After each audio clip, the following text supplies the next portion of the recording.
Now, what I'm not demanding is that the government take your guns away. What I am saying is that we are neither pro-gun or anti-gun. We are all pro-peace. We have the same goal here of peace. Let's focus on what we can agree on. Assault rifles are designed only for one purpose, to be a killing machine. Surely, we should be taking as many steps as possible to make these deadly weapons harder to access and properly vetting every single person who desires to own them in the first place. Because if you want to have an AR-15, guess what? I want to have my classmates be alive right now. This time is different because we all see it a bit more clearly. Our enemy is not the left or right. Our common enemy is gun violence.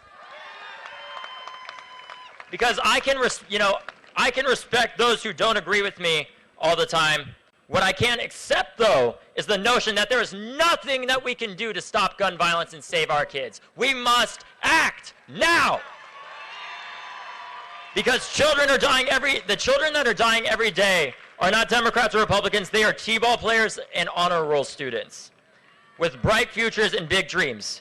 Every time one of their lives is being taken, someone is motivated to join this fight. We will work arm in arm with every single one of them. And when we win this fight in the end, our history will look back, and the only question that they will ask is, why the hell did this take so long? Because we will win. Peace will win. But it will take persistence. Young people did everything right.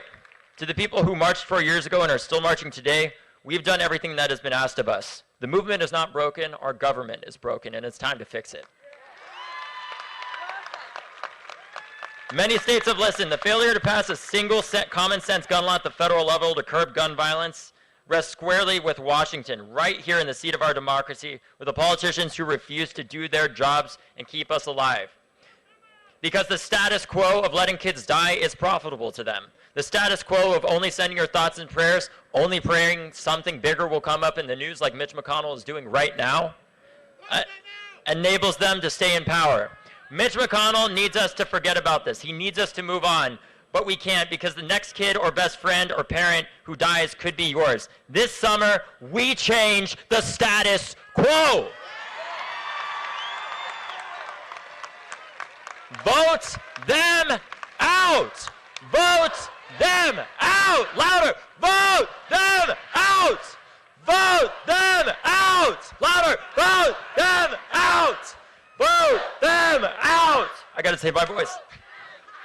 Vote them out! Louder! Louder! Louder! Louder! Louder! Again! Vote them out! Vote them out! Okay. I think they heard us. And if they didn't, it doesn't matter. They're going to be voted out anyways. We know exactly what to do if the Senate fails to pass the Protect Our Kids Act or any individual law that stops the bloodshed in our country, as Manny just talked about. We will break voting records this November, just like we did in 2020 and the 2018 midterms. And young people are running to replace those cowards who only misrepresent us. Today, on June 11th, we are making history once again. What's more important to me is knowing that you will still be here on June 12th and beyond, because this can be the beginning of the end, but this is not the end. This is only the beginning and not the end.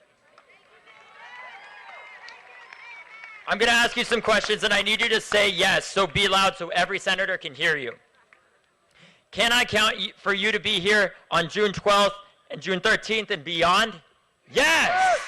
Can I count on you to be here in November and every November that we have an election after? Yes! Can I count on you to be here even when they say that the work in creating peace is impossible? Yes!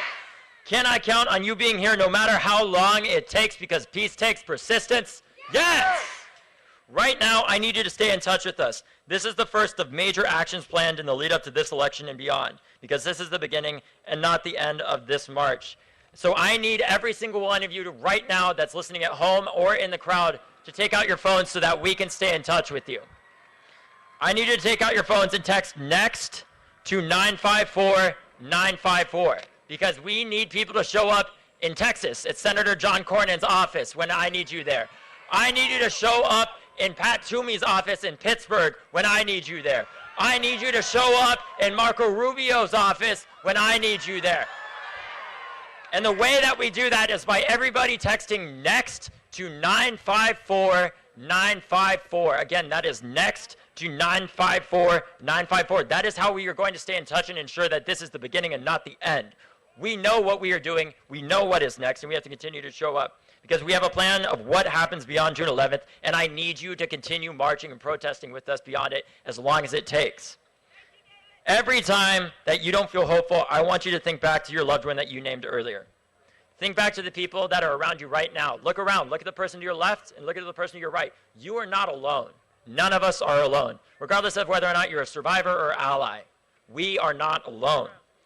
We need to understand, I also want you to remember that Congress, America is not as divided as Congress.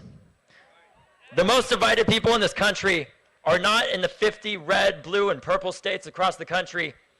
They're right here. They are 100 senators on Capitol Hill. Because we do have Republicans with us. We do have gun owners with us. We all want change.